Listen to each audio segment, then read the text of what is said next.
Assalamualaikum warahmatullahi wabarakatuh. Selamat sore teman-teman semua. Waalaikumsalam warahmatullahi wabarakatuh. Waalaikumsalam warahmatullahi Waalaikumsalam, sore Kak. Waalaikumsalam warahmatullahi wabarakatuh. Nah, semangat semua nih ya, sepertinya sore ini kita ketemu di webinar sukses masuk kedokteran lewat SNMPTN. Wah, semangat semua nih kayaknya mau ngejar SNMPTN, mau ngejar jalur undangan nih ya. Oke, sebelumnya perkenalkan, saya Deva dari Isan Juara School. Di sini akan menemani teman-teman nih nanti. Kita ngobrol-ngobrol dengan kakak narasumber yang sebelumnya lulus kedokteran lewat jalur undangan nih. Kita akan cari tahu, kita akan dikasih tahu nih rahasianya juga sama kakaknya nih nanti. Gimana sih caranya biar mulus, biar lancar nih bisa lolos kedokteran lewat SNMPTN gitu. Siapa nih yang cita-citanya mau masuk jurusan kedokteran? Semuanya yang di sini ya? Siapa nih? Semuanya di sini mau masuk jurusan kedokteran ya? Mau masuk kedokteran mana aja sih? Di univ mana aja nih pengennya? UGM Kak. Oh, UGM. Oh, keren-keren. Ayo, yang lain di mana nih? Benar, Kak. UNER. Wah, sip-sip. Yang lain, yang lain? Assalamualaikum. Oke, yang lain masih malu-malu ya, tapi pasti mimpinya ke kedokteran semua nih, makanya semangat banget sore ini. Oke, wah ada yang mau ke UI. Oke, keren banget ini kalau mau ke UI. Wah, berarti persiapannya harus lebih ya. Tadi UGM, UI, UNER tuh favorit semua nih. Di sini ada yang jadi lawannya juga nih kayaknya. Jadi tadi ada yang mau masuk UNER, ada yang di sini juga mau masuk UNER. Nah, bertemu dengan saingan ini. Harus lebih semangat biar sama-sama bisa lolos, oke? Nah, sebelumnya udah tahu belum nih siapa pengisi sore ini? Ada nggak yang bisa nyebutin nih? Lihat nggak sih info di webinarnya? Ayo, ada yang tahu nggak siapa pengisi sore ini? Wah, kayaknya malu-malu nih jawabnya. Oke, nggak apa-apa. Kakak kenalin aja ya. Jadi sore ini kita akan berbincang-bincang nih. Kita akan kupas tuntas rahasia nih Fakultas Kedokteran dengan Kak Lutfiana Rohani Susanti ya. Kak Lutfiana saat ini berusia 18 tahun ya.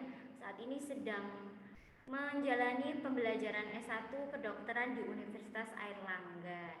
Riwayat pendidikan dari Kak Lutfiana ini dulu sekolahnya di SMA Negeri 4 Surabaya, kemudian SMP-nya di SMP Negeri 6 Surabaya.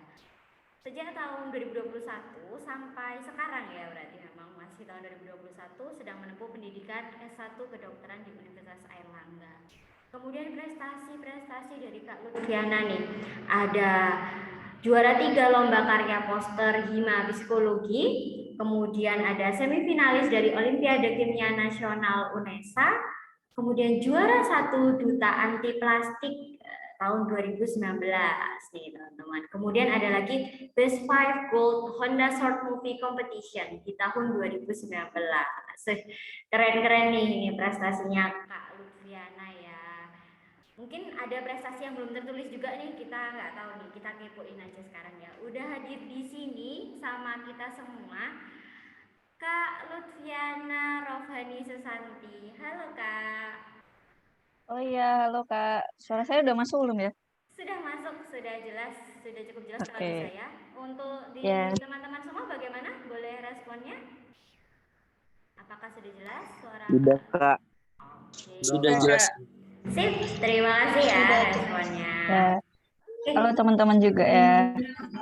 Oke, Kak Lutfiana Rohani Susanti, kita panggilnya apa nih Kak? Biar nggak terlalu panjang nih mungkin kita. Kak Via aja. Kak Via, oke teman-teman, kita panggilnya Kak Via ya. Kak Via sekarang posisinya sedang ada di rumah atau di mana mungkin? Iya, saat ini masih di rumah soalnya habis kuliahnya kan online juga. Oke, kuliahnya saat ini masih online ya Kak? Iya, Kabar baik Kak hari ini? alhamdulillah baik. Gimana Kak Nandia juga?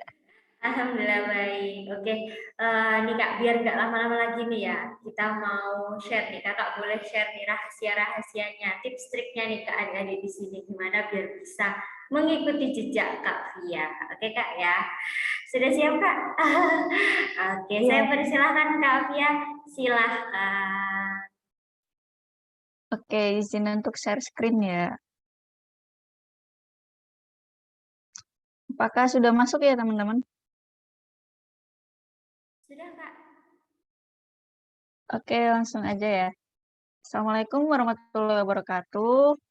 Semoga teman-teman lagi dalam kondisi yang baik semua ya. Nah, ini tapi banyak yang off cam ya. Kalau misalnya off cam takutnya nanti lagi tiduran terus ya ditinggal nih nggak apa-apa sih. Tapi ya udah deh, langsung lanjut aja. Jadi yang jelas kita lagi di sini kan semuanya berkumpul karena sedang berusaha ya supaya bisa masuk ke kedokteran lewat SNMPTN. Jadi langsung aja kita bahas tips and trick tentang gimana sih caranya biar masuk SNMPTN ke kedokteran itu lebih istilahnya lebih mulus gitu, ya, lebih mudah. Seperti yang Kak Nandia tadi bilang. Jadi ada 5 poin yang bakalan kita bahas di sini, yaitu strategi belajar sejak awal supaya untuk mempersiapkan kuliah kedokteran itu, lalu kita punya strategi pemilihan kampus saat SNMPTN, dan juga strategi lolos diterima kedokteran melalui SNMPTN, dan mitos dan fakta apa aja sih selama yang beredar mengenai SNMPTN itu.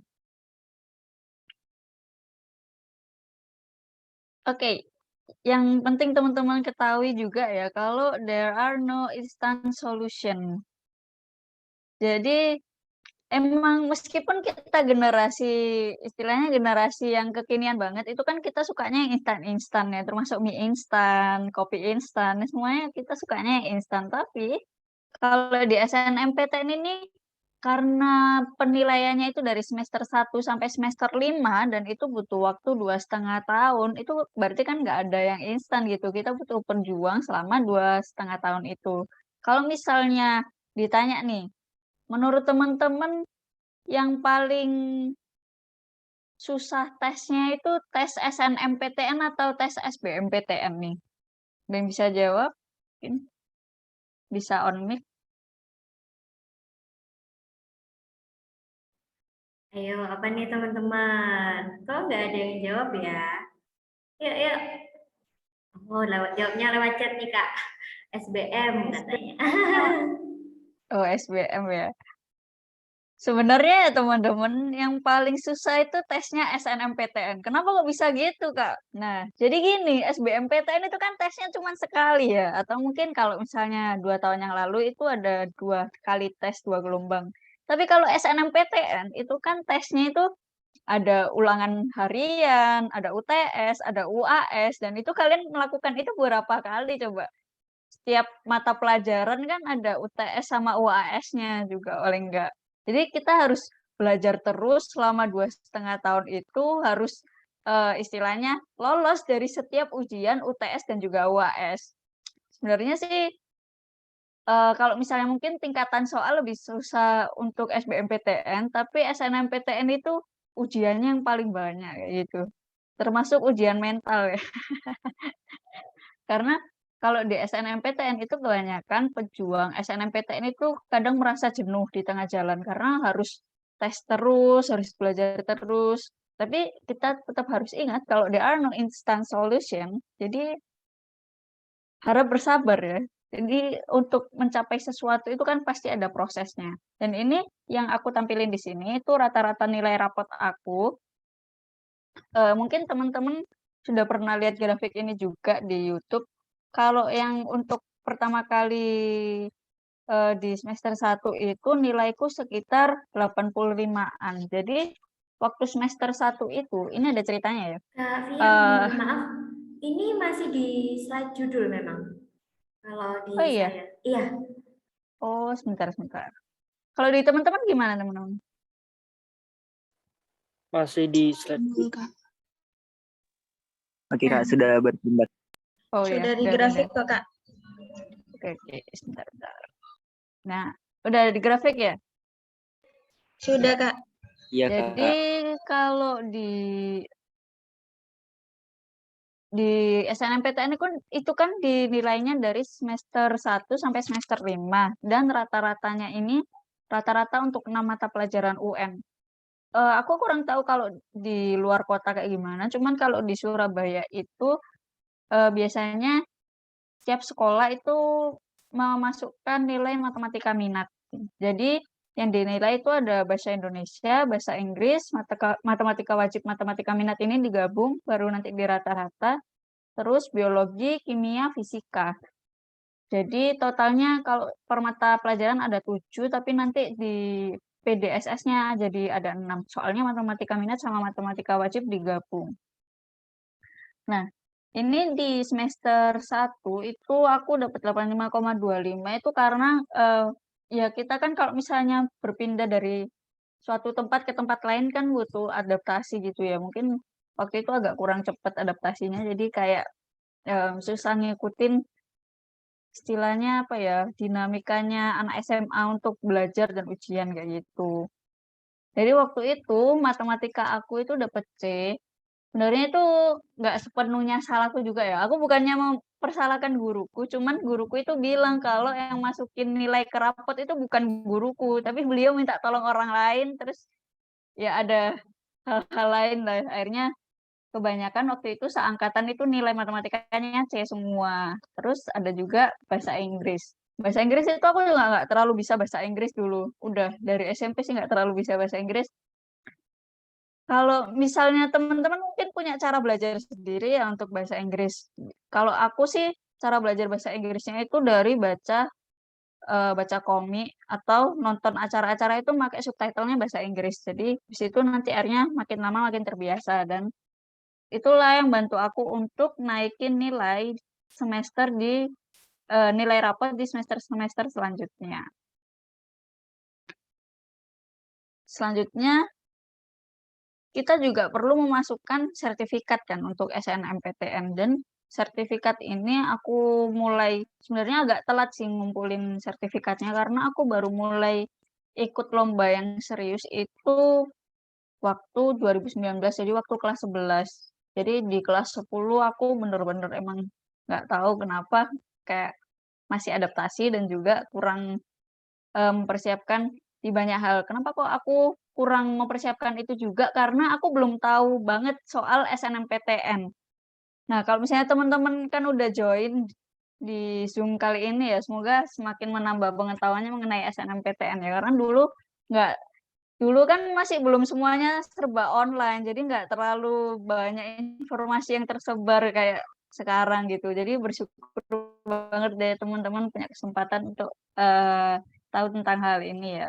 Oke, selanjutnya ini sertifikat yang benar-benar aku masukin waktu SNMPTN ya. Jadi aku masukin sekitar 6 sertifikat yang caranya itu mungkin nanti aku bahas lebih lanjut.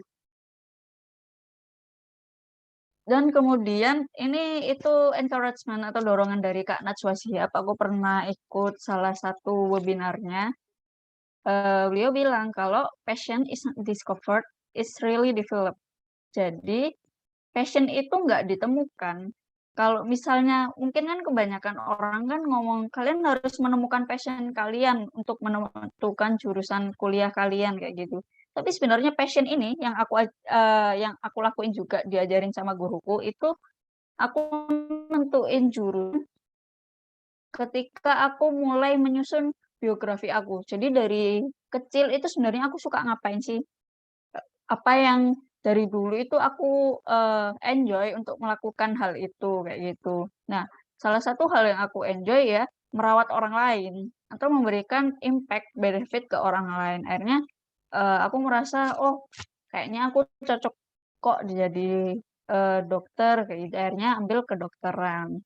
Nah, mungkin teman-teman juga bisa pakai cara ini karena kalau misalnya passion itu menunggu ditemukan itu kayak kita nggak terasa punya kontrol yang lebih tentang passion itu, kayak gitu.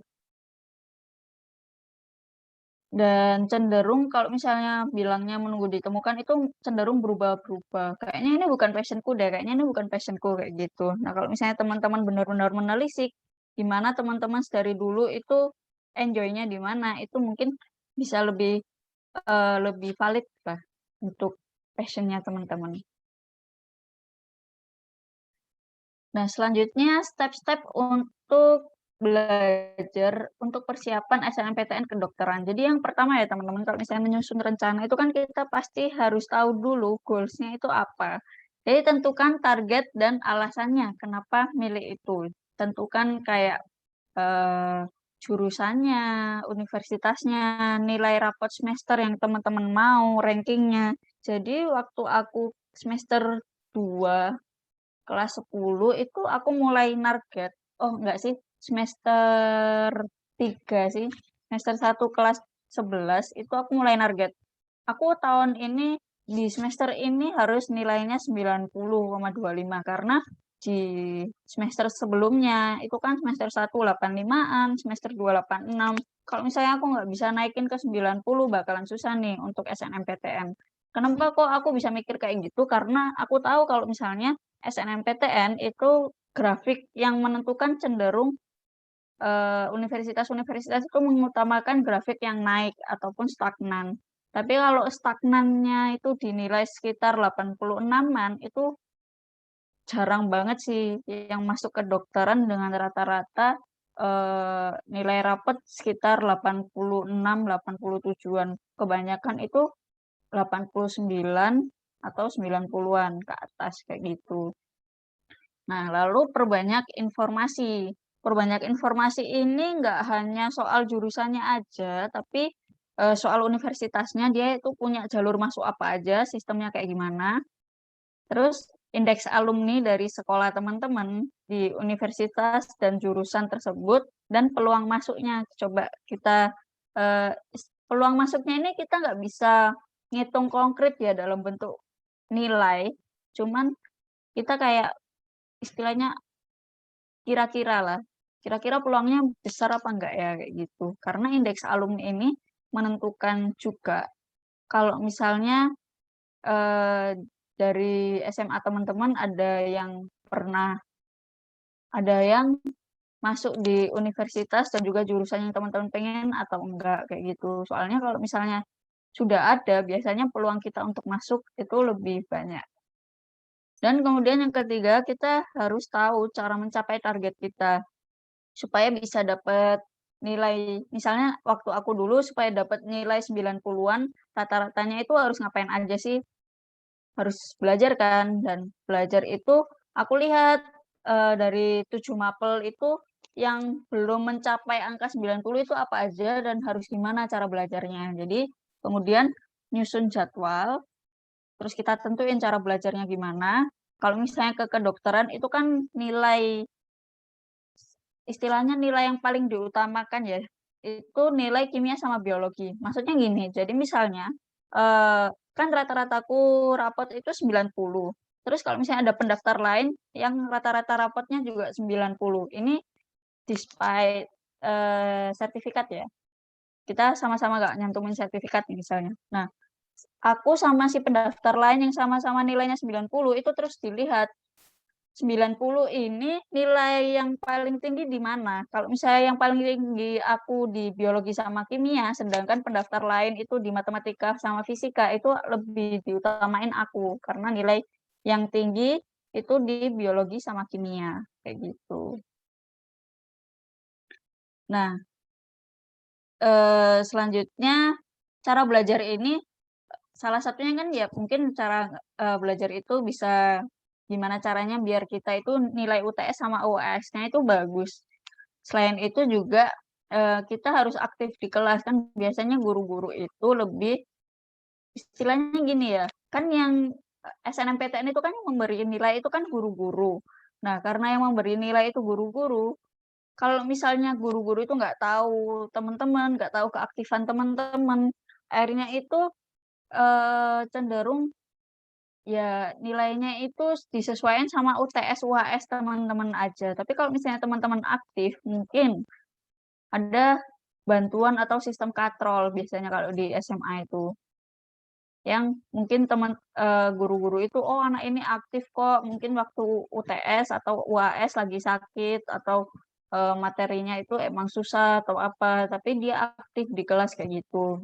Teman-teman bisa, lebih mengutamakan aktif di kelas juga. Dan kemudian setelah kita udah merancang nih semuanya, targetnya apa, informasinya kayak gimana, akhirnya tahu cara mencapai target itu gimana, dan habis itu kita beneran implementasiin itu, ngelakuin itu. Jadi kita harus work hard tapi jangan lupa kalau kita itu butuh istirahat ya. Aku pun sendiri selama mengejar SNMPTN itu karena aku suka nonton film ya, setiap 1 bulan sekali itu paling enggak aku bakalan nyempetin untuk nonton film di bioskop gitu, kayak having me time. Dan yang kemudian yang terakhir itu ibadah dan sedekah, guys. Jadi ini yang apa ya, yang diberitahu sama guruku juga kalau misalnya, eee, karena sedekah itu kan orang lain itu kan jadi mendoakan kita juga ya, jadi kayak kekuatan Tuhan gitu loh. Jadinya ibadah dan sedekah itu jangan lupa dan selain itu, kekuatan spiritual ini juga beri ketenangan ke kamu. Jadinya kalau misalnya kita dengan ibadah dan sedekah itu merasa, apa ya, "Ya Allah, aku sudah berusaha sedemikian rupa, aku percaya rencanamu itu yang terbaik untuk hambamu ini," kayak gitu. Jadi lebih tenang, nggak istilahnya karena perjuangan SNMPTN itu kan 2,5 tahun ya, ada rasa jenuh, ada mungkin nanti burnout kayak gitu, dan akhirnya kalau misalnya dengan kepasrahan itu mempermudah kita untuk menghadapi setiap tes, setiap UTS, UAS kayak gitu, jadi nggak terlalu expect, tapi juga nggak terlalu, pesimis kayak gitu. Oke, selanjutnya tipe pembelajar ya. Jadi mungkin ini kayaknya sering dibahas di webinar-webinar lain atau sama gurunya teman-teman, cuman di sini memang ada beberapa yang cara belajar yang teman-temanku juga lakuin. Jadi ada yang visual, ada yang auditory, reading and writing, atau kinestetik. Ini kadang mungkin kalau ada teman-teman punyanya, mungkin aku cuman bisa visual aja, mungkin aku bisa auditory aja. Ini enggak sih. Kebanyakan teman-temanku itu, kayak lebih ke reading and writing sama auditory, atau reading and writing sama kinestetik kayak gitu. Jadi nggak cuman satu aja. Karena, materinya kan banyak ya selama SMA itu juga. Meskipun SBMPTN pun nanti teman-teman kan juga istilahnya ngebut materi dari semester 1 sampai semester 6 kayak gitu. Jadi kayak perlu banyak tipe belajar untuk mempermudah kita memahami, materi tersebut. Kalau visual itu mengandalkan indera penglihatan ya, biasanya orang ini tuh suka, eee, seni atau suka melihat hal-hal yang indah kayak gitu. Kalau auditory indera pendengarannya lebih aktif, dia lebih mudah menghafalkan dialog, atau mungkin kalau aku itu gabungan antara reading and writing sama auditory. Jadi kalau aku ngerjain sesuatu atau belajar sesuatu itu lebih mudah kalau aku sambil dengerin musik gitu. Meskipun nanti, di otakku itu aku sebenarnya nggak dengerin musik, cuman karena ada musik itu jadinya apa yang aku baca itu kayak lebih masuk gitu, lebih fokus waktu belajar. Tapi nggak semua orang kayak gitu ya, tergantung teman-teman juga. Nah, kemudian, kalau reading and writing ini dia nyaman dengan kata-kata tertulis karena mereka suka mendapatkan informasi dengan membaca materi teks. Aku sendiri kalau misalnya belajar sesuatu, apalagi kalau biologi, kalau fisika sama matematika itu kan cara belajarnya itu harus ngerjain soal ya kalau aku. Kalau misalnya biologi itu kan lebih banyak hafalannya. Nah, kalau misalnya biologi ini, mungkin kalau teman-teman, ada anak-anak kuliah atau apa itu lebih suka belajar di kafe atau di restoran atau sambil nongkrong kayak gitu. Aku nggak bisa kayak gitu. Aku harus ada di tempat yang, bikin aku nyaman atau kalau aku ya kamar ya. Di kamar terus sambil baca. Nah, baca ini emang anak kedokteran itu cenderung banyak hafalannya sih. Kita nggak memungkiri kalau kedokteran itu banyak hafalan, tapi kalau misalnya dibaca berulang-ulang itu lama-lama itu memang masuk ke otak kok. Nah, reading and writing ini aku lebih suka belajar biologi itu kayak sekitar 4 hari sebelum ujian, terus itu bacanya di kamar dan kayak aku garisin gitu poin-poinnya yang harus aku hafal, terus aku ulangi lagi sekali lah paling enggak kayak gitu. Jadi belajarnya nggak dada. Dan ini kalau teman-teman harus biasain untuk belajar itu nggak dada ya, karena kalau misalnya di kedokteran itu kan sistemnya blok dan setiap blok itu sekitar ada 19 bab. Nah, jadi kalau misalnya ujiannya itu ada UTB, ujian tengah blok, sama ujian akhir blok. Kalau misalnya setiap ujian itu biasanya masukinnya 9 bab kayak gitu. Nah, itu kan nggak bisa belajar kayak se apa sistem SKS, sistem kebut semalam kayak gitu. Jadi harus belajar dari jauh-jauh hari, paling nggak 4 sampai 3 hari. Tapi kalau misalnya di kuliah nanti mungkin sekitar butuh 2 mingguan sebelum ujian, kayak gitu. Terus ada juga yang kinestetik. Ini kecenderungan seseorang menggunakan indera peraba, emosi, serta pendengaran dan penglihatan sekaligus untuk menyerap, memahami, dan mengingat informasi. Ini jarang sih teman-temanku yang eh, yaitu kinestetik, tapi kalau yang termasuk kinestetik itu biasanya teman-temanku itu ke jurusan teknik sih. Karena kan kalau teknik itu lebih ke praktik lapangan ya. Ya, kedokteran juga ada praktiknya, keterampilan medik, tapi kalau untuk materinya kan lebih banyak yang harus dihafal kayak gitu.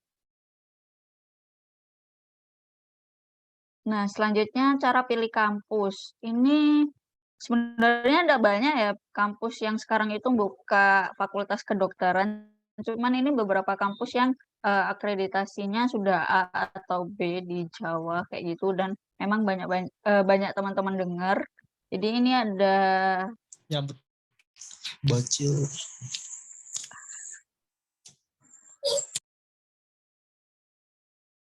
oke. Nah, ini ada logo UI, Universitas Indonesia di Depok, terus ada UNER, ada Universitas Brawijaya, ada UGM, ada UNED atau Universitas Negeri Jember, dan ada juga UNS. Ini aku cantumin logo-logo univ yang teman-temanku ada di sana sih. Kalau untuk ratingnya sendiri, yang pasti yang ranking pertama itu emang UI ya. Dari dulu itu UI nggak pernah kalah karena UI itu risetnya bagus. Jadi kayak mahasiswanya itu aktif riset gitu loh. Upload upload jurnal kayak gitu. Nah, em, bentar ya.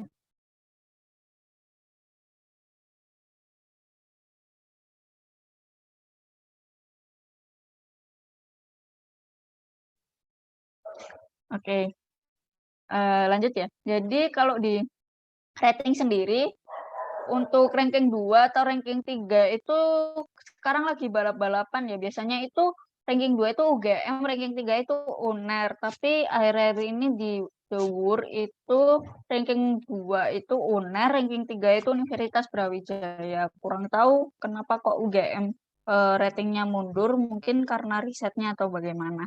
Nah, kalau cara pilih kampus ini yang pertama itu impian kamu yang mana? Jadi kalau dari dulu aku itu pengennya kedokteran. Aku pengen jadi dokter kan dulu, tapi kan dulu aku nggak tahu waktu kecil itu kedokteran itu di mana sih. Jadi aku dulu ngomong kalau aku pengen kedokteran di ITS gitu. Padahal kan ITS kan sekolah teknik, gak ada kedokteran apa coba kedokteran mesin kayak gitu.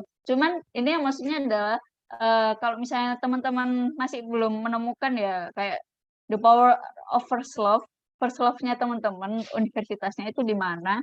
Mungkin teman-teman juga bisa ikutin open house yang diadain oleh universitas masing-masing. Kalau nggak salah UI, UNER, Universitas Brawijaya maupun UGM itu selalu buka open house kok. Mungkin teman-teman bisa cari infonya lagi di Instagram BEM fakultasnya masing-masing ya. Jadi kita harus cari tahu dulu what's so beautiful about it. Apa sih yang paling spesial dari universitas itu yang bikin kamu suka sama mereka.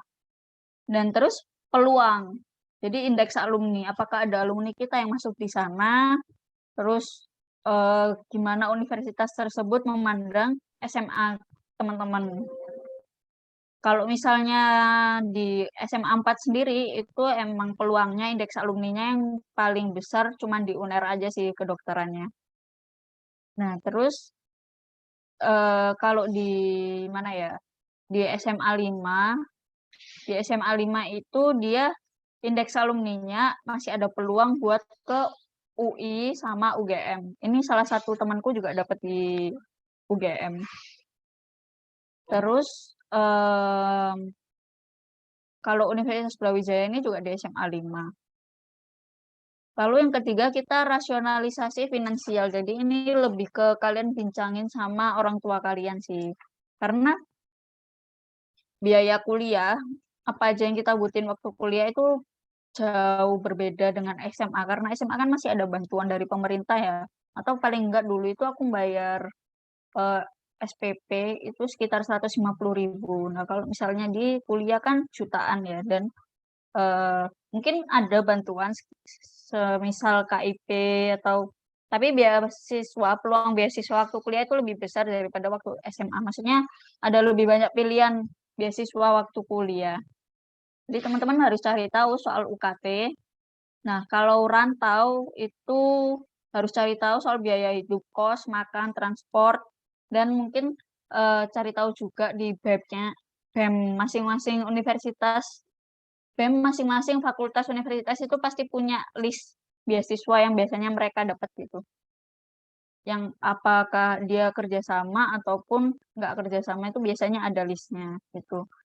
Nah, ini karena kenapa aku bilang gini? Karena pilihan kedua aku itu aku pilih psikologi Universitas Pajajaran. Itu juga aku ngitung UKT-nya berapa, kosnya berapa, makannya berapa, transportnya berapa, bukunya berapa, kan kebutuhan kuliah itu lebih ke individual gitu. Tapi kalau misalnya biaya hidup, biasanya yang paling murah itu biaya hidup di daerah Jawa Tengah sih. Mungkin teman-teman kalau liburan ke Jawa Tengah biasanya makanannya di sana lebih murah ya.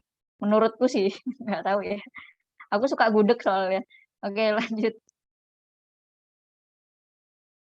Oh iya, yang paling penting itu jangan melakukan sesuatu karena gengsi ya, apalagi karena orang lain gitu. Misalnya orang tua kalian pengennya kalian merantau atau orang tua kalian pengennya kalian di kota teman-teman masing-masing. Lebih ke karena yang kuliah itu kalian juga. Mungkin kalian perhitungin kalau misalnya orang tua kalian pengennya kalian di kota itu kenapa? Apakah karena kesanggupan biaya atau gimana? Kalau kesanggupan biaya sih aku juga lebih prefer untuk di dalam kota aja ya. Cuman mungkin kalian punya cara lain supaya bisa bertahan sama pilihan kalian. Misalnya kalian sebenarnya pengennya di UGM, tapi orang tua kalian mintanya di UNER kayak gitu. Kalau di UGM coba cari-cari cara gimana sih caranya biar aku tetap bisa kuliah di UGM kayak gitu. Karena eh, vibes istilahnya apa ya? Lingkungannya setiap kampus itu beda-beda dan yang paling kena dampaknya itu kalian, bukan orang tua kalian kan. Jadi ini benar-benar dipikirin sih. Karena SNMPTN itu kalau kalian sudah lolos, itu kan nggak bisa masuk ke SBMPTN. Istilahnya nggak bisa ngikutin tes SBMPTN.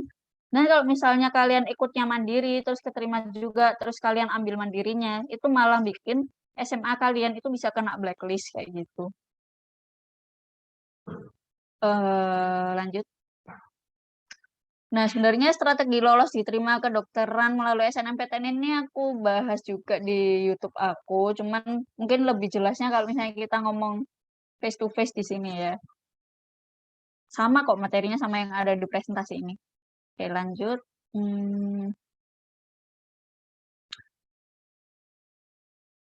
Jadi ini strateginya. Yang pertama kita harus tahu dulu faktor utama yang mempengaruhi kita lolos atau enggaknya di SNMPTN itu bobot nilai 6 mata pelajaran UN-nya. yaitu bahasa Indonesia, bahasa Inggris, matematika minat, matematika wajib, biologi, kimia, fisika. Oh sorry, fisikanya nggak aku tulis, eh kelupaan. Terus lanjut itu grafik nilai. Jadi grafik nilai kalau yang keterima SNM itu biasanya naik ataupun stagnan, tapi juga ada yang turun, tapi turunnya itu kalau nggak sedikit, ya misalnya ya, turunnya dari semester 1 itu 90, terus semester 2 itu 86. Nah, ini kan bedanya agak banyak ya, 4 poin. Tapi di semester 3-nya dia bisa naik lagi ke 90, atau bisa naik lebih jauh ke 92, itu masih nggak apa-apa teman-teman. Pokoknya turunnya itu masih bisa dikembaliin di semester selanjutnya, kayak gitu. Kalau turunnya jauh banget, misalnya dari 90, terus semester selanjutnya ke 78, itu agak impossible sih. Maksudnya impossible guru-guru ngasih nilai segitu, cuman kalau ngasih nilai segitu pun, ya tetap berusaha lah di semester 3-nya, misalnya dinaikin lagi 85, semester 4-nya 90, semester 5-nya 95, mungkin kayaknya masih bisa berpeluang. Pokoknya turunnya itu turun yang bisa dinaikin lagi ke semester selanjutnya. Nah, lalu pilihan jurusan dan universitasnya. Kita lihat passing grade-nya jurusan dan universitas yang teman-teman mau, seberapa istilahnya seberapa bergengsi atau grade-nya dia itu gimana. Gengsi itu maksudnya bukan gengsi prestige ya. Jadi gengsi yang karena dia menurut The Word itu tadi rankingnya bagus kayak gitu. Nah, terus indeks alumni ini biasanya kalau di Surabaya itu istilahnya jatah. Jadi setiap SMA itu punya jatahnya masing-masing. Jatah ini dibentuk dari berapa banyak alumni yang masuk ke universitas jurusan tersebut, terus sebaik apa alumni tersebut mempertahankan nilainya. Kalau di SMA 4 itu punya jatah 1 ke Universitas Erlangga jurusan kedokteran. Kalau di SMA 5 itu biasanya 7, tapi tahun ini itu terjadi pengurangan banyak, jadi cuma 3 dari SMA 5 yang keterima melalui SNMPTN. Kalau dari SMA 2 itu biasanya 5, sekarang jadi cuma 2. Itu kalau nggak salah, ini kurang tahu sih, mungkin bisa divalidasi sama universitasnya, cuman karena dengan ada pengurangan itu, akhirnya banyak anak luar daerah Surabaya yang masuk ke universitas melalui SNMPTN dengan cara Universitas Universitas Erlangga jurusan kedokteran melalui SNMPTN. Jadi teman-temanku sekarang kalau di kelasku, kalau di UNER itu kan ada kelas A1, A2, B1, B2 sama IUP. Nah, di kelas A1 itu biasanya anak-anak yang SNMPTN. Aku kan termasuk kelas A1. Itu nggak kebanyakan nggak cuman dari Surabaya aja. Kalau dulu itu masih banyak dari Surabaya, kalau sekarang itu ada yang dari Jambi, dari eh, Bali, dari Kalimantan, Bontang atau apa, kayak masih banyak anak daerahnya gitu loh, jauh-jauh, nggak kayak setahun sebelumnya. Mungkin emang pemerataan kali ya. Dan di UI, UGM pun juga mulai kayak gitu. Kayaknya itu kesepakatan LTMPT, waktu rapat LTMPT atau gimana, aku juga kurang tahu. Supaya lebih merata. Kan kalau misalnya SMA zonasi, tapi kalau misalnya di kuliah itu lebih ke pemerataan sekarang. Supaya nggak tersentris, jadi yang daerah-daerah situ aja yang maju gitu. Eh,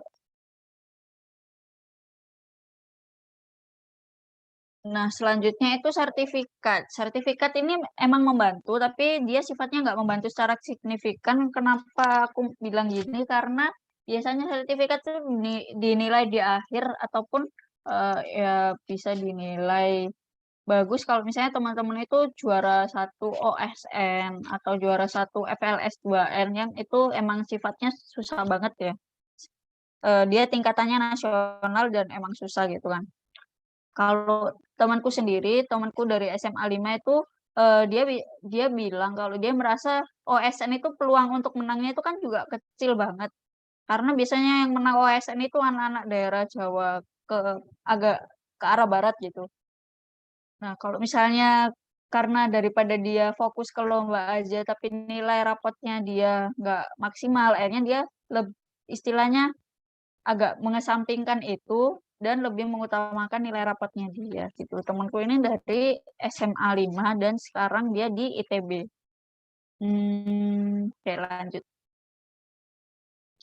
Oke, kita tebak mitos atau fakta ya. Jadi emang mitos atau fakta ini sebenarnya kalau dalam kehidupan sehari-hari itu kan banyak mitos-mitos yang bertebaran ya. Jadi hoax-hoax kayak gitu. Nah, sebenarnya tujuan dari hoax itu apa sih? Kadang ada emang orang yang nyebarin hoax karena nggak tahu, tapi ada juga orang yang sengaja nyebarin hoax biar jiwaannya, pesaingnya itu kayak terganggu gitu loh, supaya nggak memilih apa yang seharusnya mereka pilih kayak gitu. Biar persaingan mereka berkurang. Ini teman-teman kalau bisa on mic ya. Oke. Jadi, aku tanya nih, lintas jurusan itu sudah pasti gagal atau enggak? Mitos atau fakta nih? Lintas jurusan sudah pasti gagal. Mitos atau fakta nih? Mitos. Mitos. Oke, kita cari ya. Jawabannya adalah oke, bener mitos nih. Jadi lintas jurusan ini tergantung jatah dan ranking, tetapi biasanya peluang anak IPA itu yang lintas jurusan ke IPS lebih besar daripada anak IPS yang pindah ke IPA karena perbandingan rasio ranking. Jadi gini, peluangnya anak IPA, misalnya ranking 1 IPA ya, mau pindah ke psikologi IPS, itu peluangnya masuk ke situ lebih besar daripada anak IPS yang masuk ke psikologi. Kenapa aku bilang gitu? Karena gini, ini dijelasin sama Pak Prof. Muhammad Nasi atau rektornya UNER. Kalau misalnya teman-teman lihat di waktu Education Expo atau apa ya, yang diadain sama UNER yang juga bahas soal golden ticket. Dia bilang gini, jadi kalau misalnya anak IPA itu kan ranking 1 dari misalnya anak IPA-nya di SMA 4 itu ada sekitar 150 anak. Ranking 1 dari 150 anak. Itu kan 1 per 150. Jadi buat dia jadi ranking 1 itu peluangnya 0,00 sekian gitu. Nah, tapi kalau misalnya anak IPS yang ranking 1 IPS itu kan kalau di SMA 4 itu ada 40 anak, 60 anak sih, 1 per 60. Jadinya kan peluang dia buat jadi ranking 1 itu jauh lebih mudah daripada anak IPA yang berpeluang untuk jadi ranking 1 kayak gitu. Jadi kalau di UNER itu linjurnya tergantung rankingnya. Kalau misalnya rankingnya lebih tinggi daripada yang anak IPS, biasanya lebih diutamakan anak IPA yang linjur ke IPS. Dan ini terjadi di teman aku, ada dia ranking berapa ya? Ranking 10-an kalau nggak salah. Itu linjur ke IPS jurusan psikologi. Ya ada jatah 2 sih kalau nggak salah. Jadi yang satu dari IPA, yang satu dari IPS. Kalau dari SMA 4 yang ke UNER jurusan psikologi lewat SNMPTN. Oke, lanjut. Siswa yang lolos SNMPTN tidak boleh mengikuti SBMPTN. Mitos atau fakta nih, teman-teman? Fakta. Oke. Yang lain gimana? Kita cek ya. Fakta, insya Allah.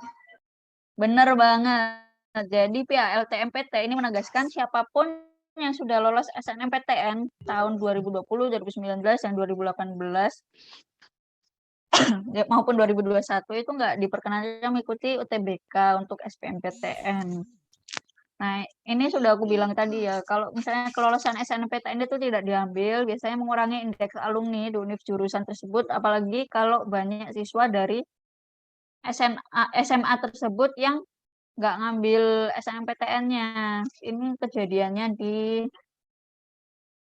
kalau nggak salah aku kurang tahu sih, SMA 2 atau SMA mana gitu.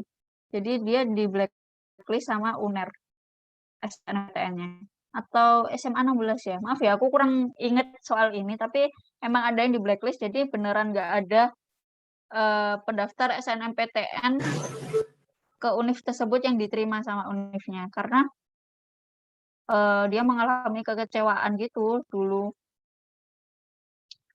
Udah dikasih peluang SNMPTN kok malah nggak diambil.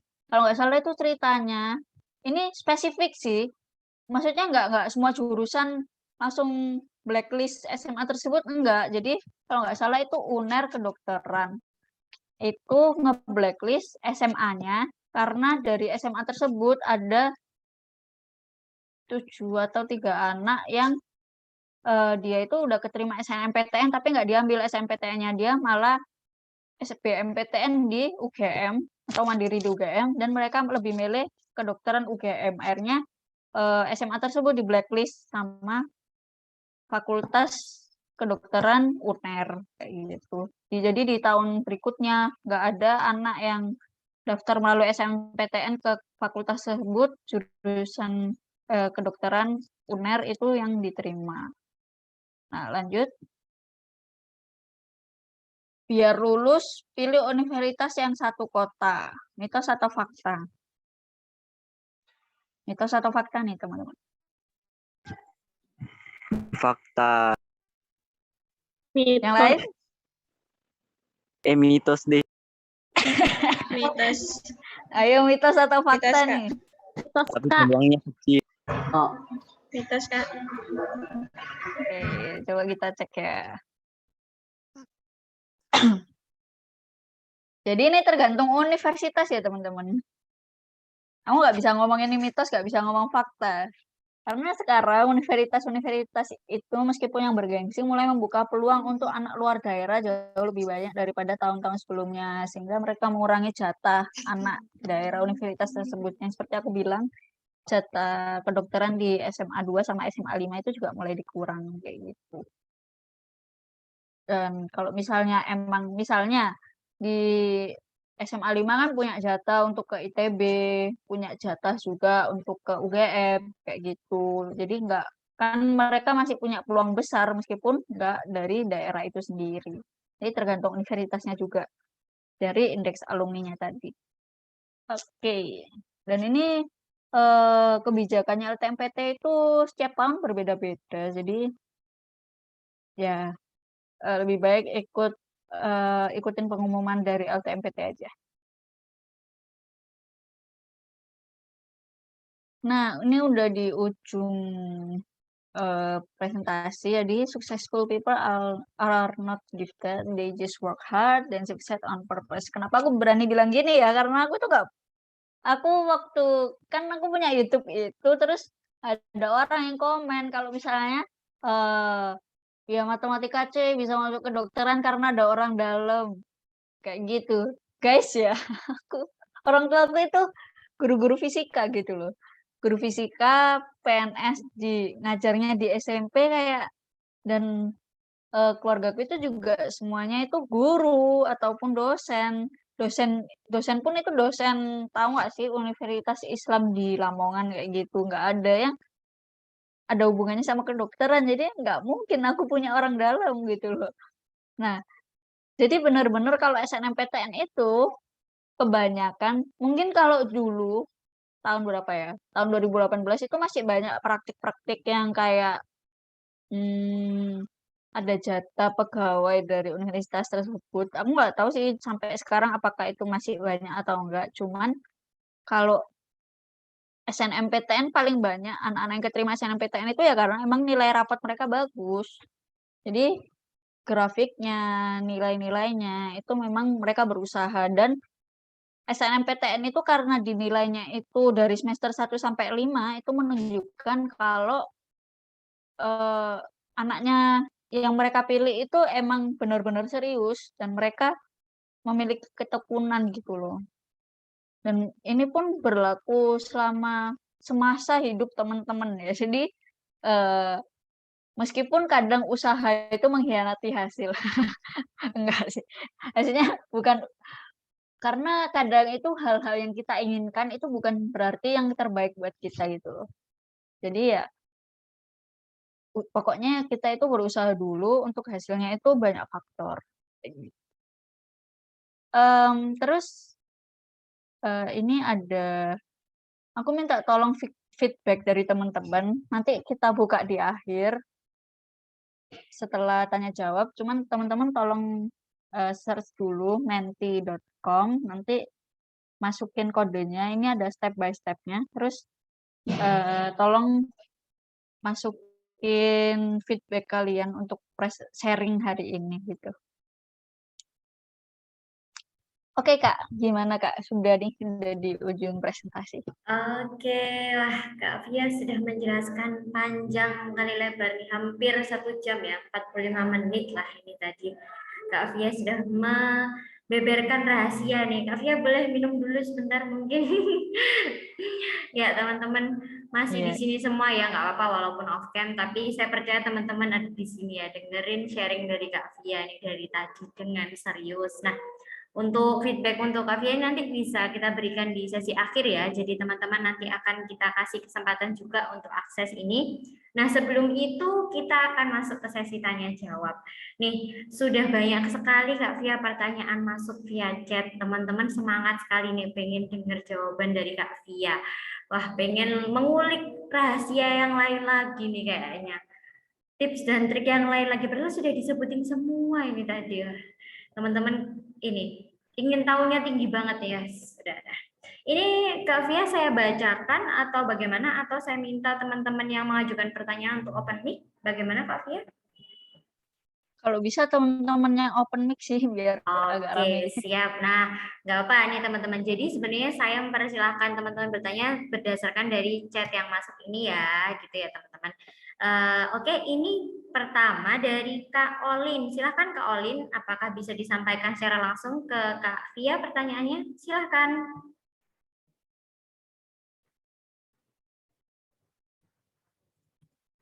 Halo Kak Olin. Wah, Kak Olin kemana nih? Oke, Kak Olin nggak ada nih kayaknya mungkin sedang ambil minum nih tadi habis dengerin Kak Fia panjang ya. Oke, kita lanjut, kita lewati dulu. Silakan Kak Herna Zesiska, adakah? Silakan. Sip. Izin bertanya Kak, jika nilai senam PTN yang dipakai adalah nilai semester 1 sampai 5, maka nilai semester ke-6 untuk apa Kak? Oke. Good question, good question. Itu juga yang aku pertanyakan selama SMA. Jadi karena sistemnya kayak gitu ya, teman-temanku waktu semester 6 itu mulai aras-arasan gitu. Apa sih aras-arasan itu? Malas ya? Iya, Malas. mulai malas karena buat apa gitu nilai semester 6-nya. Tapi semester 6 itu kan tetap masuk rapot gitu, tetap masuk rapot dan kalau misalnya di tahunku dulu karena masih apa ya, penyelarasan dengan sistem daring. Jadi nilai semester 6 itu dipakai buat nentuin nilai di ijazah juga. Jadi nilai ijazahku itu gabungan dari nilai rapot, ujian praktikum, nilai rapot semester 6, ujian praktikum sama ada apa sih UP UPSBKN atau apa itu? SBBKN atau apa gitu. Jadi tetap meskipun semester 6 itu nggak dipakai, tapi tetap teman-teman belajar aja. Cuman agak lebih santai. Apa ya gini. Jadi kan itu kan peralihan apakah kita punya peluang SNMPTN besar ataukah enggak. Nah, kalau misalnya enggak kan teman-teman harus mulai nyiapin buat ini nih. Buat apa namanya? Buat SBMPTN. Jadi teman-temanku waktu semester 6 itu lebih fokus ke belajar SBMPTN. Jadi dia belajar sekaligus gitu loh. Sekaligus dari materi semester 1, nyicil-nyicil dan juga untuk materi semester 6-nya sendiri mereka tetap belajar cuman nggak yang bener-bener sekuat tenaga kayak waktu mereka ngejar SNMPTN. Mulai nyicil SBMPTN. Tapi tetap teman-teman tetap harus belajar karena di nilai rapot itu kan tetap ada ya dan mungkin kalau misalnya teman-teman mau freelance atau apa itu kan dipakai itu nilai rapot itu. Yap. Dan pokoknya ya bisa jadi itu dipakai buat ijazah atau apa lebih baik teman-teman belajar aja daripada nanti kalau ada apa-apanya kayak gitu. Oke, sip. Semoga menjawab ya. Terima kasih Kak Fia. Jadi tetap Terima kasih, Kak. Sama-sama. Oke. Selanjutnya nih, pertanyaan dari Kak Sabita. Silakan Kak Sabita bisa disampaikan langsung ke Kak Fia. Baik, Kak. Terima kasih atas kesempatannya. Izin bertanya, di Universitas Erlangga ini, di Fakultas Kedokteran, apakah menerima siswa lulusan dari SMK Kesehatan, seperti SMK Farmasi? Terima kasih. Oke, terima kasih atas pertanyaannya. Ada alumni yang masuk ke situ nggak? Kurang tahu, Kak. Oh, sebenarnya kalau ke SMK itu aku kurang tahu jelas karena aku nggak punya teman SMK. Cuman nanti waktu LTMPT, waktu daftar SNMPTN itu biasanya ada pilihannya sendiri. Kalau yang setahu aku itu mungkin bukan dari SMK Kesehatan kali ya dia. Jadi kalau dia itu dari SMK mau daftar kedokteran itu nggak ada di pilihan jurusannya. Nanti mungkin teman-teman bisa lihat contohnya di buklet panduan dari LTMPT. Tapi aku kurang tahu juga soal ini kalau di SMK Kesehatan. Maaf ya. Oke, menambahkan dari Kak Fia ya. Jadi memang infonya sejauh ini sejak tahun ini, tahun kemarin itu dari SMK tidak bisa ya kalau ke jurusan kedokteran.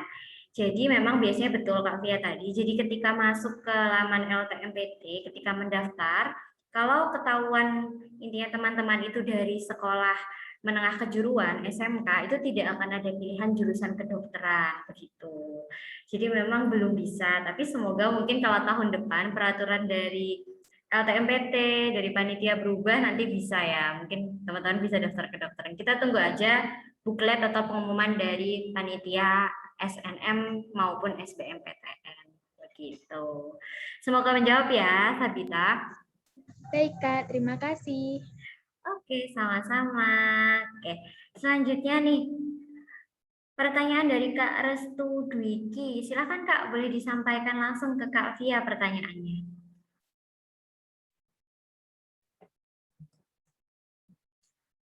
Halo, Kak Dwiki atau Kak Restu nih panggilannya?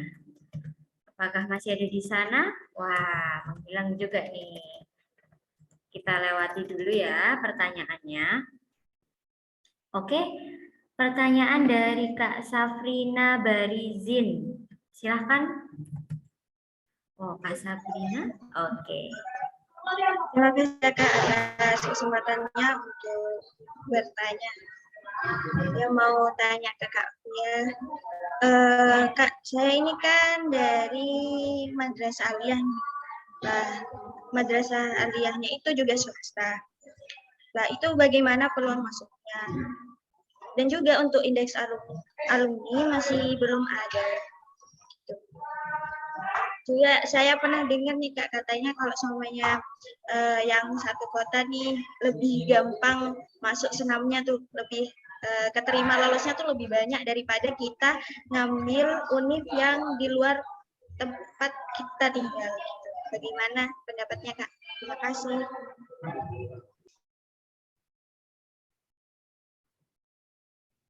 Oke, terima kasih buat pertanyaannya. Kalau Madrasah Aliyah itu teman-temanku sih ada yang dari SMA mana ya? Kayaknya bukan SMA negeri kok, tapi dari luar kota. Cuman dia dari Banyuwangi kalau nggak salah. Tapi aku juga nggak tahu apakah mungkin dia apakah ada alumni dari sana atau enggak. Cuman kalau peluang itu memang tergantung. Yang pertama itu grafik nilai rapot juga ya. Kalau misalnya nilai rapot kamu naik terus dan naiknya itu di angka 90-an, mungkin kalau misalnya diiringi sama sertifikat lomba-lomba nasional ataupun provinsi yang kamu menang, itu kayaknya masih ada peluang deh. Menurutku sih. Dan kalau misalnya yang peluang anak daerah itu lebih besar. Itu yang aku bilang kalau misalnya di tahun ini tuh nggak terlalu berpengaruh itu karena UNER pun sekarang mulai didominasi oleh anak-anak di luar UNER di SNMPTN-nya kayak gitu. Begitupun di UI, UGM juga ya. Kalau misalnya untuk UNER sendiri memang kalau dulu itu memang mengutamakan anak Surabaya. Tapi kalau sekarang mungkin ya masih ada, cuman kuotanya nggak sebanyak yang dulu gitu. Itu sih yang aku tahu. Terima kasih, Kak. Oke. Tetap semangat aja ya. Karena ini SNMPTN itu aku juga nggak berpegang teguh sama SNMPTN. Aku juga mikir kalau misalnya nggak keterima, oh harus SBMPTN. Kalau nggak keterima juga harus mandiri atau apa. Dan pokoknya siap step-step selanjutnya aja. Karena kalian ketika misalnya ini sih yang teman-temanku dari SMA 5 itu kan merasa mereka punya jatah 7 itu kan lumayan banyak ya. Jadi ketika dia di ranking berapa ya waktu itu, ranking 5-an, itu dia merasa, oh aku pasti masuk kok ke kedokteran lewat SNMPTN dan ternyata yang diambil cuma 3. Akhirnya dia agak down kan dan ke apa namanya ya, kelabakan itu apa ya, kayak kurang persiapan untuk SBMPTN gitu. Jadi aku pun juga dari dulu itu juga tetap belajar SBMPTN gitu biar nanti nggak malah keteteran semuanya. Tetap siapin untuk tes-tes selanjutnya aja. Tuh. Oke, Kak. Sama-sama. Oke, jawabannya semoga menjawab ya untuk Kak Safrina ini tadi. Ini ya, kalau dari Kak Fia pesannya tetap semangat aja, tetap persiapkan juga buat SBMPTN gitu ya. Selanjutnya ini pertanyaan dari Kak Faruk. Silahkan Kak disampaikan. Ya Kak, ini saya nanyanya beda ya dari yang di chat. Soalnya sudah terjawab tadi. Boleh, silahkan. Pertanyaan saya ini, kan salah satu faktor dalam SNMPTN itu adalah sertifikat. Nah, selama pandemi ini itu banyak sekali lomba-lomba yang diadakan oleh lembaga, baik lembaga resmi dari pemerintah ataupun lembaga-lembaga yang non pemerintah. Nah, pertanyaan saya, apakah sertifikat hasil juara dari lembaga non pemerintah bisa dikatakan valid? Lalu, adakah ciri-ciri sertifikat itu disebut kuat dalam SNMPTN? Mungkin itu saja. Sekian, terima kasih. Oke. Mohon maaf tadi itu sertifikat organisasi atau sertifikat apa ya yang dari pemerintah? Sertifikat lomba yang dari non pemerintah itu. Oh, non pemerintah. Menang atau enggak nih? Menang. Oh, alhamdulillah, keren banget. Jadi kalau misalnya untuk sertifikat sendiri itu yang penting ada 3 poin sih. Apalagi kalau misalnya sertifikatnya sertifikat ya. Jadi yang pertama itu harus jelas nama penyelenggaranya. Lalu misalnya kayak yang aku masukin itu kan penyelenggaranya Yotkon DBL Indonesia kayak gitu. Itu kan memang ada lembaganya gitu. Nah, lalu yang kedua itu jelas nama acaranya. Misalnya kayak aku tadi itu kan Honda Yotkon Short Movie Competition kayak gitu. Lalu yang ketiga itu kalau bisa ada nomornya. Waktu aku sih di lomba Yotkon itu untuk nama penyelenggara sama nama acaranya itu udah jelas ya karena acaranya juga lumayan bergengsi sih kalau di Surabaya. Tapi untuk nomornya itu nggak ada nomor sertifikat. Kalau yang Olimpiade Kimia Nasional itu ada nama penyelenggaranya jelas, nama acaranya jelas, dan sertifikatnya itu juga ada nomornya kayak gitu. Yang penting juga ada tanda tangannya ya. Ada tanda tangan penyelenggaranya kayak gitu. Kalau barcode itu ngaruh nggak Kak? Kalau ada barcode gitu biasanya. Oh ya nggak apa-apa sih. Nggak apa-apa kalau ada barcode-nya justru bagus. Tapi di sertifikat yang aku kemarin punya nggak ada barcode-nya. Nggak apa-apa. itu menambah nilai, maksudnya menambah kevalidasian dari sertifikat itu, tapi yang penting yang 3 itu dulu, gitu. Oke Kak, terima kasih. Oke, sama-sama, semoga membantu. Oke, semoga menjawab ya. Wah, selanjutnya udah siap nih sepertinya. Silakan pertanyaannya. Kak Dwi ya, silakan. Baik Kak, terima kasih atas kesempatannya. Jadi saya ingin bertanya mengenai pada saat kakak belajar di sekolah, pernah nggak kakak berada pada titik terendah? Misalnya kakak tidak mendapat peringkat 3 besar di kelas, dan bagaimana cara kakak mengaktifkan jiwa ambisius dan semangat belajar kakak apabila kakak belum pernah berada dalam titik terendah tersebut sehingga bisa rank 1 paralel pada saat itu. Terima kasih Kak. Oke, izin sebentar ya. Ada info dari kuliah. Bentar ya, ditunggu nih. Kak Afia udah nyempetin banget nih kayaknya. Masih sibuk kuliah ya. Pertanyaannya masih banyak banget nih teman-teman. Padahal kalau saya lihat waktu kita tinggal sebentar lagi. Nggak apa-apa ya, semoga ini nanti cukup untuk dijawab semua oleh Kak Fia. Satu-satu ya.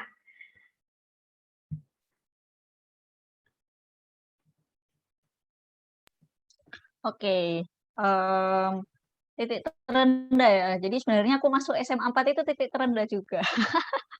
Jadi gini, dulu itu aku itu pengennya masuk SMA 5 ya, karena SMA 5 kan favorit gitu. Ya semua orang sebenarnya agak pengen di sana gitu. Cuman waktu itu karena aku sibuk di organisasi, jadi kayak agak kurang bisa bagi waktu gitu, akhirnya nggak masuk sana deh, akhirnya masuk di SMA 4 gitu. Dan kalau aku kan udah bilang juga ya, kalau kalian milih kampus itu pilih yang benar-benar kalian pengen karena lingkungannya itu pasti beda dan itu yang paling berdampak teman-teman. Nah, kalau misalnya SMA 4 sama SMA 5 sendiri itu yang paling kontradiktif itu lingkungan belajarnya. Jadi ya kalau misalnya SMA 5 ya kebanyakan anak-anaknya ambis juga gitu loh. Maksudnya mendukung untuk akademis, cuman di SMA 4 juga ada anak-anak yang ambis, cuman nggak yang kayaknya ambis anak SMA 5 lah kayak gitu. Nah, aku sempet kayak ya karena itu juga mempengaruhi nilai semester 1 semester 2 aku gitu kan. Butuh adaptasi dari apa ya, istilahnya kekecewaan aku kok nggak bisa masuk ke sana gitu. Dan di lingkungan SMA 4 itu anak-anaknya cenderung lebih aktif ke non akademis gitu. Nah, cuman kenapa aku bisa menjaga keambisan itu? Enggak sih sebenarnya kalau aku dibandingin teman-teman SMA 5 itu masih ambisan teman-teman SMA 5 ya. Cuman aku gini, karena aku juga punya teman-teman di SMA 5, di SMA 2, aku tetap menjaga ikatan pertemanan sama mereka. Akhirnya aku tetap di istilahnya dikasih advice gitu loh, dikasih saran sama teman-temanku dan aku juga bener-bener mikir sebenarnya aku mau kemana, apa yang aku butuhin gitu loh. Karena teman-teman SMA kalian itu nggak bakalan bantu. Misalnya kalian nggak keterima SNMPTN ya, terus kan ya udah gitu loh. Teman-teman SMA kalian kayak ya, oh semangat ya gitu. Tapi kan maksudnya nggak ada impact langsung supaya kalian bisa lolos SBMPTN atau bisa lolos mandiri. Dan kenapa aku milih SNMPTN? Karena SNMPTN itu kan untuk lesnya ya paling nggak ya les cuman dari aku sih les kelas 10, 11, 12 sih. Cuman kan nggak perlu les tambahan yang eh, untuk mengejar apa ya istilahnya tambahan di mana-mana yang bikin waktuku tersita buat belajar doang, malah terus habis itu nyusahin orang tuaku kayak istilahnya aku lebih milih jalur yang paling inilah yang paling pasti kayak gitu akhirnya aku milih SNMPTN akhirnya aku merasa kalau aku nggak di sini ya agak susah sih di jalur selanjutnya meskipun bisa di jalur selanjutnya tapi aku merasa lebih cocok di jalur ini jadi aku harus berusaha dulu di jalur ini karena yang berjuang yang dapetin hasilnya yang kuliah itu yang kena dampak utama ya diri kita sendiri bukan orang lain gitu jadi istilahnya apa ya mengutamakan diri sendiri lah Dan kalau titik down itu aku juga pernah burn out, apalagi di semester 5. Itu karena kan udah 2 tahun belajar terus ya, kayak di semester 5 itu burn out banget.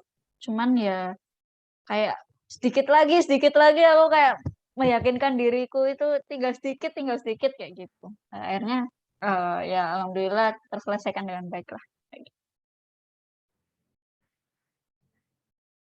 Gimana? Baik Kak, terima kasih. Oke. Semoga menjawab ya. Ini sebenarnya pertanyaan Kak Dwi banyak sekali nih di kolom chat ya. Wah, saya baca lagi ternyata banyak juga. Tapi kita kasih kesempatan dulu ya ke yang lain. Ini ada pertanyaan dari Ibu Aisyah nih di sini, Kak Fia.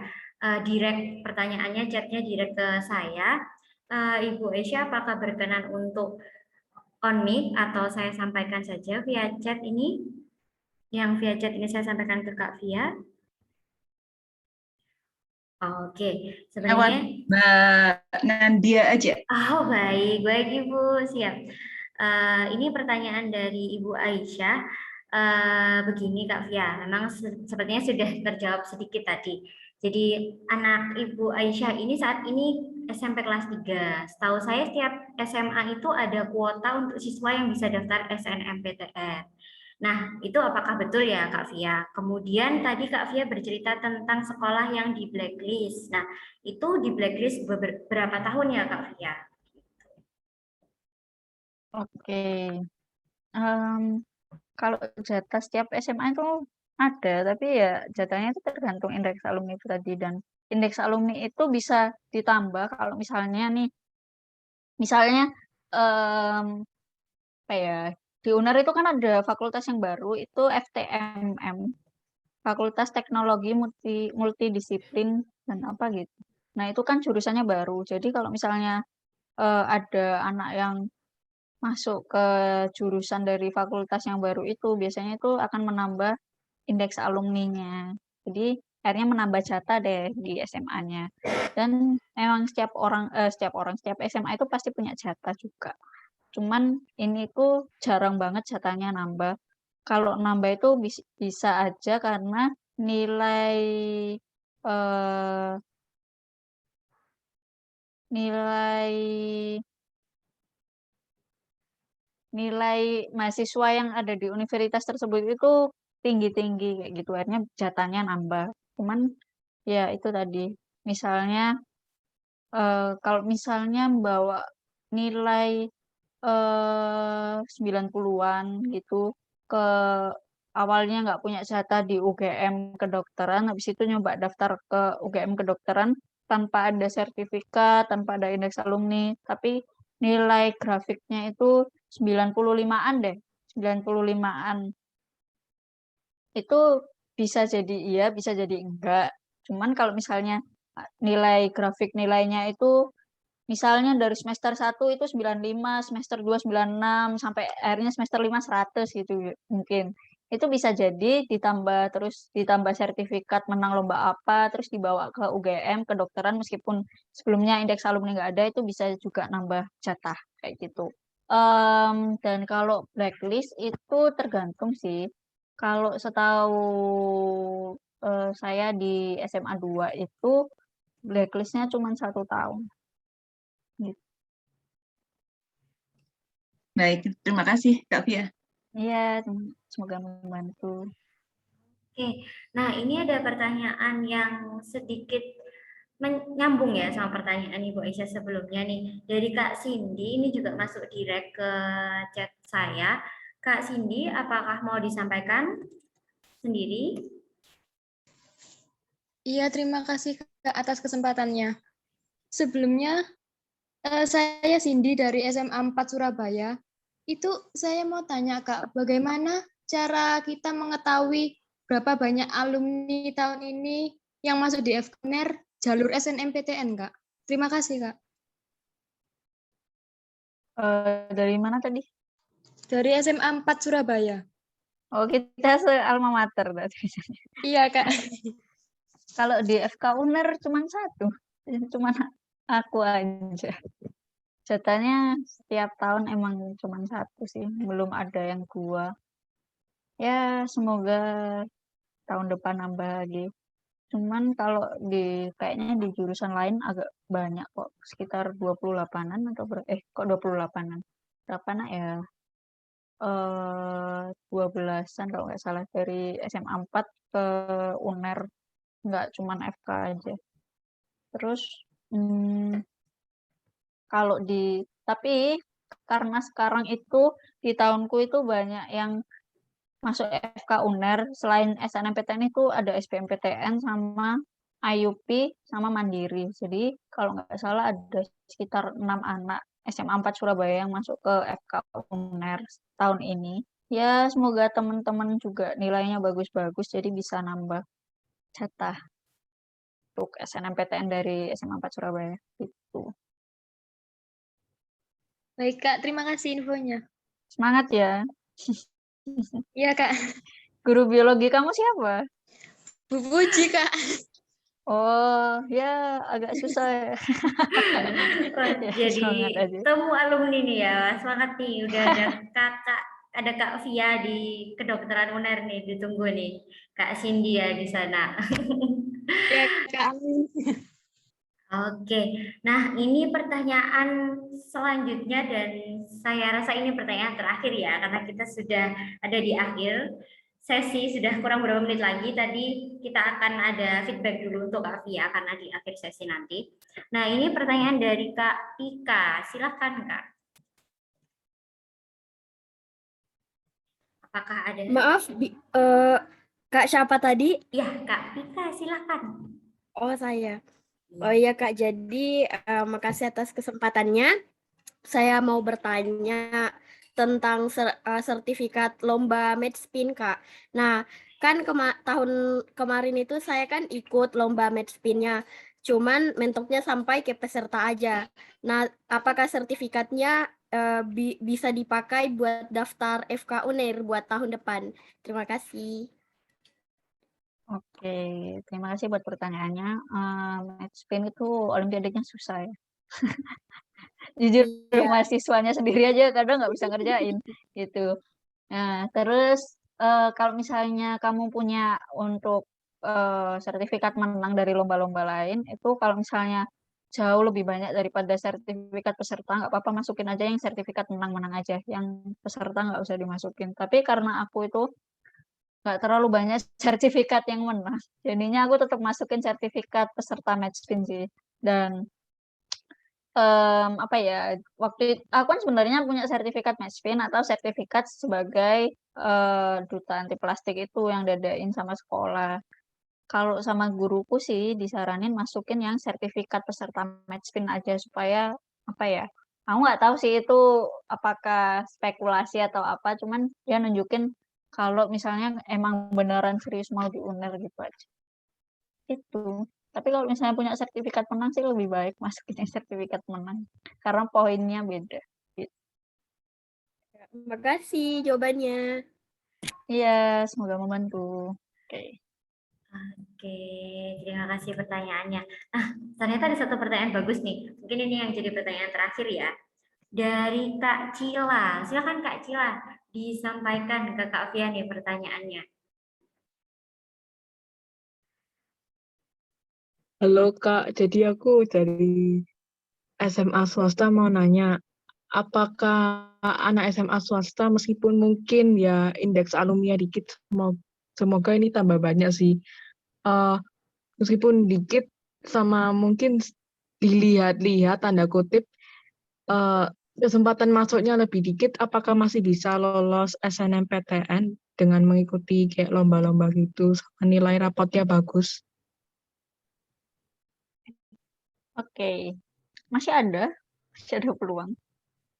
Dan maksudku gini ya, SMA 4 kan jatahnya cuma 1 ya, itu kan juga nggak bisa dibilang indeks alumninya banyak gitu loh, indeks alumninya dikit banget cuma 1. Dan kalau misalnya SMA swasta itu sebenarnya banyak kok teman-temanku yang dari SMA swasta juga. Sinlui, ada dari Sinlui, terus apa ya namanya ya? IPH atau Petra ya, aku lupa. Pokoknya ada juga yang dari swasta gitu, dan mereka emang cuman satu-satu gitu, cuman satu orang gitu. Dan kalau misalnya nilai sama sertifikat yang kamu bawa bagus ya nggak apa-apa, tetap daftar aja. Pasti masih ada peluangnya, dan kebijakan LTMPT itu kan tiap tahun beda ya. Jadi kamu juga nggak bisa mastiin kayak dia bakalan sistemnya gimana. Cuman kalau yang Prof. Muhammad Nasir itu bilang mereka mengutamakan karena gini, misalnya ada waktu itu beliau bilangnya gini, ada 100 orang ranking 1 yang daftar ke FK UNER. Gimana caranya untuk nyaring itu? Ya otomatis dari ranking 1 itu dilihat grafik nilainya, sertifikatnya kayak gitu, sama indeks alumni. Terus habis itu kalau dari sertifikat kalau dari sertifikat 1, kalau dari yang ranking 1 aja itu udah 100 orang, nanti ranking yang berikutnya itu kan kayak bakalan kurang. Kalau ada orang yang ranking 2 juga daftar ke sana kan bakalan kurang ini. Karena kuotanya udah dimasukin sama yang ranking 1 tadi. Cuman ya tetap eh, berusaha aja dan ikutin seminar-seminar atau eh, kampus expo yang diadain sama kampus teman-teman gitu. Tapi menurutku masih ada peluang. Oke, Kak, aku juga mau nanya, apakah ranking top 100 UTBK yang di LTMP, yang buat dimasukin di LTMPT mungkin, apa memengaruhi indeks sekolah buat masuk SNMPTN FK? Oke, itu tergantung indeks alumni itu ceritanya adalah cara menilai suatu SMA dari mahasiswa yang masuk ke sana.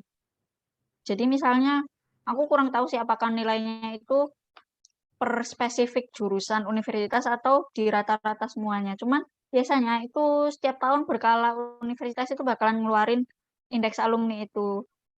Nah, kalau misalnya top 100 tapi ternyata mahasiswa yang masuk lewat SBMPTN itu mahasiswa-mahasiswa di sana yang masuk itu nggak kredibel, nggak menjalani perkuliahan dengan baik, yang menurutku nggak ngefek ke indeks alumni sih, tergantung mahasiswanya masing-masing. Gitu. Oh, oke, makasih, Kak.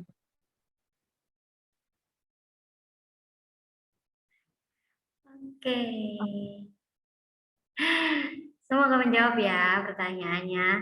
Jawabannya dari Kak Via. Oke, sudah di akhir sesi nih. Kita sudah hampir jam 17 waktu Indonesia Barat nih kalau di Surabaya ya. Mungkin teman-teman ada yang dari luar Surabaya. Nah, selanjutnya saya serahkan ke Kak Via untuk mulai tadi sesi feedback untuk Kak Via. Silakan Kak Via sebelum kita tutup sesi sore ini. Oke, teman-teman tolong untuk ini ya masuk ke menti.com yang tadi. Terima kasih waktunya Kak Nandia. Siap. Aku izin share screen lagi.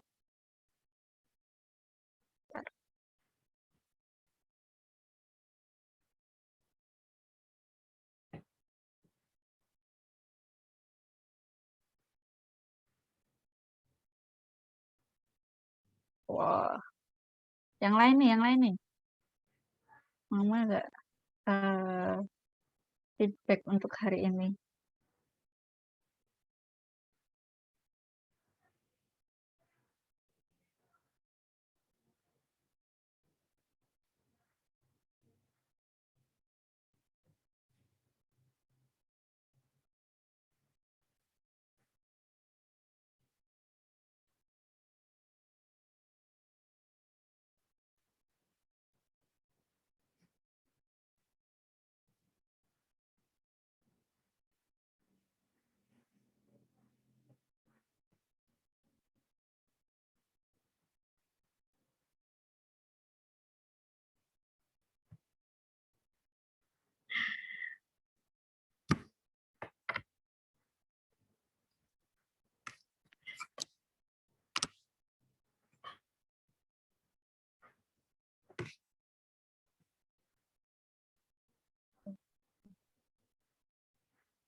Oke, ada yang mau nambah lagi nggak? Nambah lagi nggak?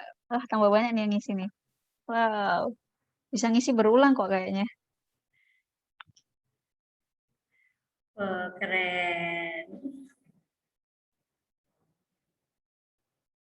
Ini kan jadi seneng gitu loh pematerinya kalau dikasih feedback gitu.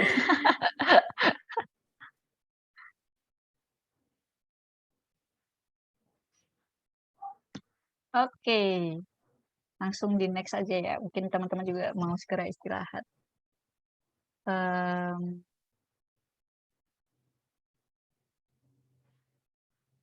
Ini ada, selain aku belajar, aku itu juga suka organisasi sebenarnya, meskipun nggak terlalu aktif waktu SMA, karena menurutku karena SNMPTN itu kan lebih mengutamakan akademik, jadi di SMA lebih akademik, tapi sebenarnya aku itu suka organisasi, suka kalau jadi dokter kan harus banyak pengabdian ke masyarakat.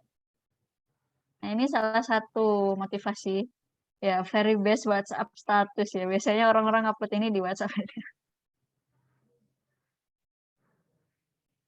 Bentar, bentar.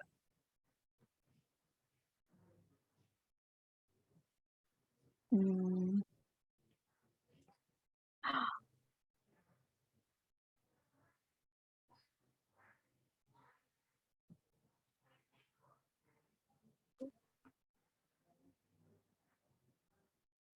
You work hard, you make money, you do it for yourself.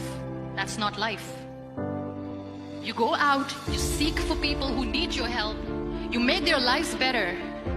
You become that sponge which can absorb all the negativity, and you become that person who can emit beautiful positive vibes. And when you realize that you have changed someone's life, and because of you, this person didn't give up, that is the day when you live. Always. Oke, gitu guys. Jadi selain untuk diri sendiri, kebanyakan teman-temanku yang SNMPTN ya, termasuk di ya istilahnya di kelasku A1 gitu lah. Itu orang-orangnya itu cenderung semasa sekolahnya itu buat belajar aja. Jadinya kurang bisa respect ke orang lain kayak gitu, kurang bisa menghargai orang lain. Padahal kan kalau misalnya mau jadi dokter, itu sebenarnya orientasi kita apa sih? Orientasi kita kan pengabdian masyarakat. Karena dokter itu punya kode etik kedokteran yang kita itu nggak bisa berorientasi sama uang.